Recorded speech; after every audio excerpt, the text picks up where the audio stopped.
Y ahora en Mar del Directo vamos a hablar con el médico neuropsiquiatra Pablo Bolognesi. Pablo, ¿cómo estás? Buen día. Buen día, Marisol, ¿cómo te va? Muy bien, muy bien. ¿Cómo te trata el frío? Mira, si tuviera la campera que tiene Braulio, en este momento me sentiría mucho mejor. Te Me veo sentiría ahí. mucho mejor porque la verdad que es impresionante. No, Pero me trata bien, qué sé yo. Como a bueno. todos, me parece, Sí, ¿no? tal cual. Hay que acostumbrarse porque ya estamos Hay que en la época. soportarlo, hay que Tal cual. soportarlo, sí. Bueno, del frío no vamos a estar hablando hoy en esta jornada porque el No, 22 de julio fue el Día Mundial del Cerebro y tenemos ganas de a ver si derribamos o no un mito. Vos me vas a decir, y tiene que ver con dale. que si usamos el 10% de nuestro cerebro, ¿esto es así o es un mito? Es un mito, Marisol. Bien. Así que ya está, ya lo derribamos. 3 segundos de nota. Bueno, gracias, Pablo. Finalizamos Nos la nota. vemos. Nos vemos la próxima. No, es que si me decías, No, esto es una sí. realidad, te iba a decir, ¿para qué tenemos el 90% restante? Digo, Claro, tal cual, no tal tiene cual. Es gracia. un mito y además es un mito antiguo, ¿no? Que sostiene esta idea de que usamos el 10% del cerebro como si el 90% restante estuviese, digamos, así gráficamente, apagado todo el tiempo. Y esto se sostiene pese a que las imágenes funcionales, estas que yo siempre nombro, en las cuales cuando vos haces una actividad se iluminan algunas áreas cerebrales, si quieren podemos ir mostrando algunas de estas imágenes, donde se ve Ya las que estamos viendo.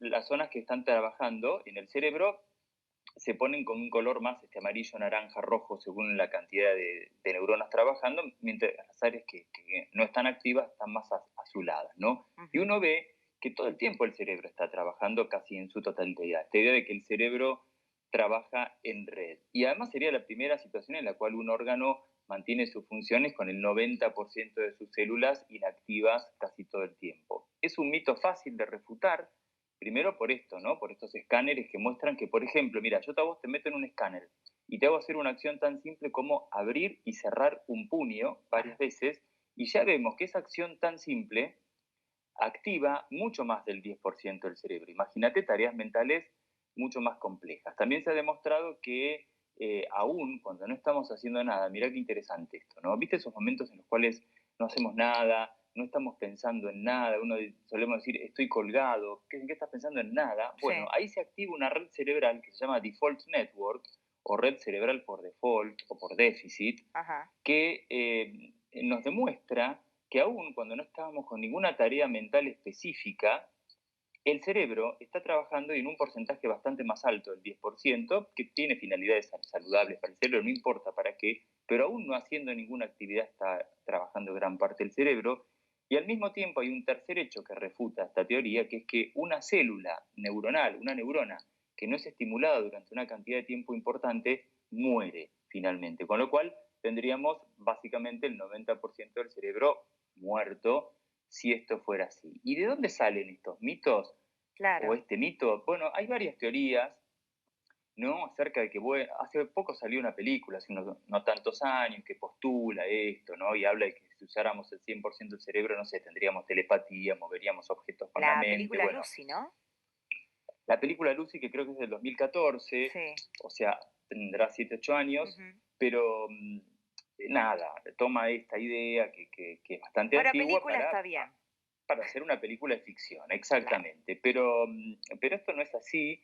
¿Y de dónde surge esta idea? Bueno, algunos hablan de que los primeros electroencefalogramas que se hacían con equipos muy rudimentarios, recordemos que el electroencefalograma mide la actividad de los primeros milímetros del cerebro, que es la corteza cerebral, eran muy rudimentarios y captaban muy poca actividad, muy poco sector de actividad. Entonces, bueno, aparentemente se está usando nada más que un 10% del cerebro. Después hay otro origen posible, que es que los científicos de principios del siglo XX, fines del siglo XIX, que buscaban asociar cada área del cerebro con alguna función, estas teorías localizacionistas, bueno, le encontraban funciones más o menos a un porcentaje muy bajo del cerebro y el resto no sabían qué función tenían. Entonces, bueno, surgía esta idea de que el resto del cerebro no trabajaba.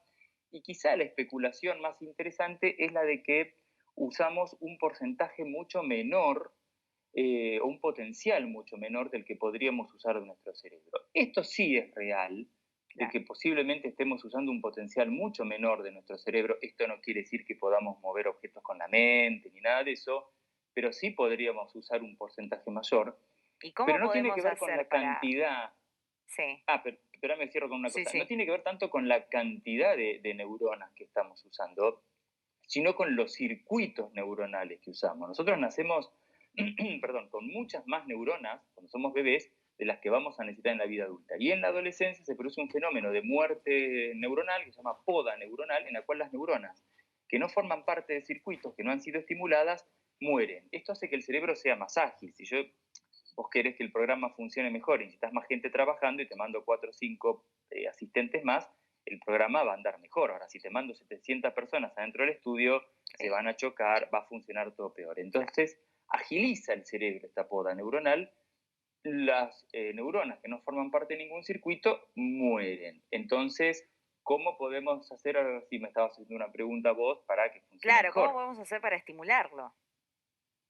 Para estimular el cerebro. Sí, Bueno, hay un fenómeno que se llama neuroplasticidad, que se ha descubierto hace no tantos años, que habla de que se pueden crear, las neuronas tienen la capacidad de crear nuevas conexiones, nuevos circuitos, y que incluso pueden formarse nuevas neuronas ante un mito que también existía, que no se formaban nuevas neuronas. Las que teníamos al nacer o en la edad adulta eran las que íbamos a conservar. Bueno, esto no es así y podemos generar nuevos circuitos. ¿Cómo?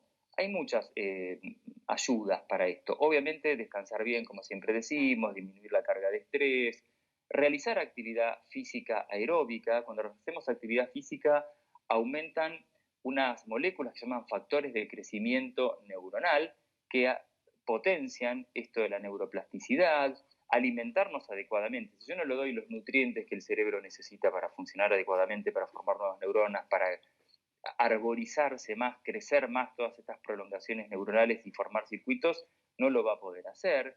Proteger el cerebro de lo que lo daña, ¿no? Los factores de riesgo cardiovascular, como siempre decimos, lo que es bueno para el corazón es bueno para el cerebro. Y dos cosas que son fundamentales para cerrar. Primero, socializar. mm, Gran parte de la complejidad del cerebro radica en la complejidad de la organización social que tiene la especie humana. Entonces, somos seres sociales, el cerebro es un órgano social y más allá del aislamiento y la virtualidad, virtualmente podemos socializar. sí, Socializar es muy importante. ujú, Y lo último, el desafío intelectual. Es como si vos querés sacar músculo, ¿viste? Y yo te digo, bueno, ¿qué estás haciendo? Y tomo un suplemento que trae vitaminas, minerales, como mucha carne, mucha proteína. Yo te pregunto, ¿y haces algún ejercicio? No, claro, no levanto nada, no hago peso, no corro. Bueno, el cerebro, el músculo no va a crecer no, solo. El cerebro también necesita ejercitarse, que es lo que llamamos desafío intelectual, actividades que sean nuevas y desafiantes para vos. No leer más de lo que ya lees todo el tiempo. Que yo abra libros de medicina, para mí no es un desafío intelectual, así no, sean especialidades que yo no manejo. Para mí por ahí es mucho más desafiante aprender un idioma o aprender un instrumento que no domino, qué sé yo, elegir un género literario que no manejo, o ciertos juegos de mesa que requieren de mucho esfuerzo mental, el ajedrez, qué sé yo. Bueno, hay un montón de recursos técnicos para el desafío intelectual. Eso nos va a ayudar a formar mayor cantidad de circuitos cerebrales, neuronales, y entonces tener un rendimiento potencialmente mucho más efectivo, pero siempre estamos usando mucho más del 10% del cerebro, así seamos muy elementales, ¿no? En nuestro funcionamiento. muy bien. Bueno, Pablo, te vamos a hacer caso porque encima son todas cosas que dependen de nosotros, de nuestra voluntad, de querer aprender algo, de poder estimularlo, de hacer actividad física, de comer un poco mejor. Todo eso depende de nosotros y de nuestra Ahí voluntad. es donde a veces mucha gente me dice, uy, doctor, ¿y no hay una pastilla para eso? No, Pero no, es que no, no, ya de mi voluntad tengo que empezar a salir a correr, te dicen, pero bueno, claro. lamentablemente y favorablemente y por suerte sí, depende de nuestra voluntad, tal cual. Perfecto, entonces, vamos a hacer los deberes. Pablo, muchísimas gracias. Gracias a vos, que tengan buena semana. Nos vemos. Ayer hablábamos con el médico neuropsiquiatra, con Pablo Bolognesi, que nos daba algunos tips para